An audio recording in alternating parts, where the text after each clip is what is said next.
వేసవికాలం కారణంగా గత 4 నెలల నుంచి ఎండవేడికి ప్రజలంతా ఉక్కిరిబిక్కిరై ఇబ్బంది పడ్డారు. గత 2 రోజులుగా కురుస్తున్న వర్షాలకు వాతావరణం ఒక్కసారిగా చల్లబడింది. దీంతో ప్రజలు చల్లదనానికి ఉపశమనం పొందుతున్నారు. విశాఖపట్నం జిల్లా పెందుర్తిలో 2 రోజులుగా ఓ మోస్తరు వర్షం కురుస్తుంది. దీనివల్ల రోడ్లపై ప్రజల రాకపోకలు బాగా తగ్గిపోయాయి. ఇదిలా ఉండగా చిరు వ్యాపారస్తులు, కార్మికులు జనసంచారం లేక వ్యాపారాలు డేలా పడ్డాయి. ఏదేమైనా ఈ వర్షం వల్ల ఇటు రైతాంగానికి, మరోవైపు ప్రజలకు కాస్త మేలు కలిగించిందని చెప్పాలి.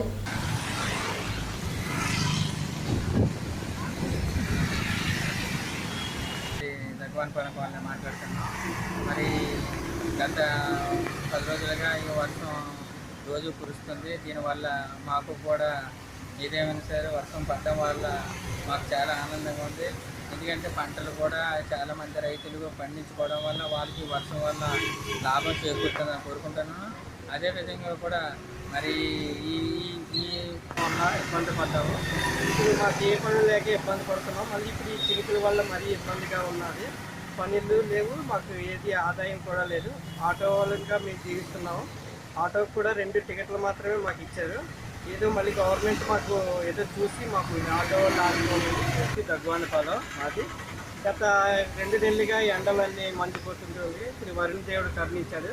మనకి చిరుకులు వచ్చిన వాళ్ళకి చల్లదనంగా ఉన్నది. ఇంకా హ్యాపీగా ఉన్నట్టే ఇప్పుడు.